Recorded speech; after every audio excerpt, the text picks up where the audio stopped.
ففي ثورة 25 يناير المجيدة ثار الشعب طالبا الحرية والديمقراطية والعدالة الاجتماعية، واتخذت القوات المسلحة التي هي جزء لا يتجزأ من هذا الشعب موقفا وطنيا يسجل لها، وانحازت لجموع الشعب تجسيدا لوحدته في العالم. وتحمل المجلس الأعلى للقوات المسلحة مسؤولية إدارة البلاد في هذه المرحلة الانتقالية التي تلت إسقاط النظام السابق، وبدأت سلسلة من الإجراءات الإصلاحية في طريق إقامة حياة ديمقراطية. وتعهدنا مرارا بأن القوات المسلحة لن تكون بديلا عن الشرعية التي ارتضاها الشعب، فلم نطمح في اعتلاء كرسي الحكم ولم نسعى لذلك، ولكننا كنا نعلم مسبقا أن العمل السياسي يقتضي الاختلاف في وجهات النظر، وربما يتجاوز هذا الاختلاف إلى حد المزايدة، وهو ما حدث بالفعل. وتعرضت القوات المسلحة للتجريح في حالات كثيرة تحملناها على خلاف طبيعة العمل العسكري لإدراكنا بطبيعة المرحلة الانتقالية.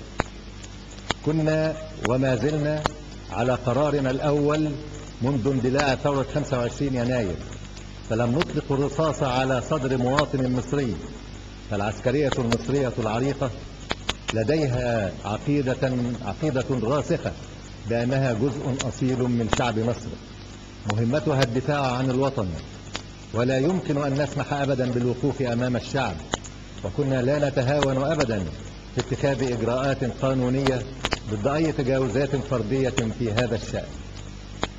كان هدفنا الأول منذ بدء المرحلة الانتقالية هو إعادة الأمن للشارع المصري، وتذكرون جميعا كيف كانت الحالة الأمنية خلال هذه الفترة، وقدمنا كل دعم ممكن لوزارة الداخلية بهدف رفع كفاءتها وزيادة قدرتها على حفظ الأمن في إطار القانون.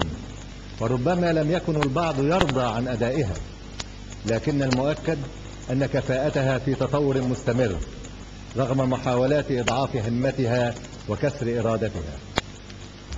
لم تكن إدارة البلاد في ظل المرحلة الانتقالية بالسهولة التي يتصورها البعض والتي يتحدث عنها كثيرون في وسائل الإعلام المختلفة، فالكلام سهل، أما العمل على أرض الواقع فهو مختلف. فالاقتصاد المصري يتراجع بشكل ملحوظ، وكلما اقتربت الأمور من الاستقرار وقع حدث يجرنا مرة أخرى للخلف. لكننا في القوات المسلحة مدرسة الوطنية تعودنا على مواجهة الصعاب، ونتدرب على الصبر حتى نحقق الهدف بالتخطيط المحكم والإصرار على النجاح. حاول البعض جرنا لمواجهات وتحملنا المصاعب والتجريح والتشويه، ولكننا لم نستجب لتلك المحاولات، وكنا دائما ولا زلنا نلتزم ضبط النفس لأقصى درجة.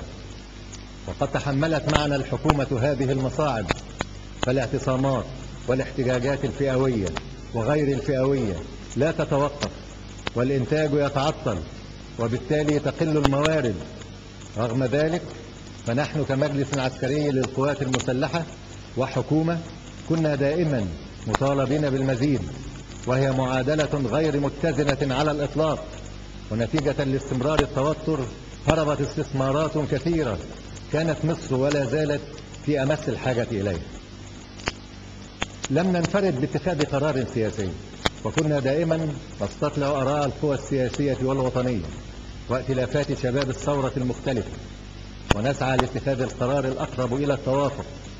ومنذ اليوم الأول بدأ التخطيط لعملية سياسية تنتهي بتسليم مقاليد الحكم إلى سلطة مدنية منتخبة بإرادة ديمقراطية حرة، فتم الاستفتاء على تعديل بعض المواد الدستورية وإصدار إعلان دستوري، وتم سن عدة قوانين للإصلاح السياسي، والتزمنا بالمسار الذي توافقت عليه غالبية القوى السياسية، وتقرر أن تبدأ عملية بناء مؤسسة برلمانية في انتخابات حرة نزيهة. لكننا كلما اقتربنا من موعد إجراء الانتخابات يزداد التوتر والخلاف، بشكل غير مبرر على الإطلاق. إن المجلس الأعلى للقوات المسلحة لا يهمه سوى مصلحة الوطن، ولا يهمه من سيفوز في الانتخابات أو من سيتولى الرئاسة، فالأمر كله مرهون بإرادة الشعب، ولا رجعة في هذا التوجه الديمقراطي الذي ارتضاه شعب مصر وناضل من أجله في ثورة 25 يناير. وأمام ادعاءات البعض بأن المجلس الأعلى للقوات المسلحة يتباطؤ في تسليم السلطة، تم الإعلان في جدول زمني محدد لذلك على المسار الذي حدده الشعب في استفتاء 19 مارس.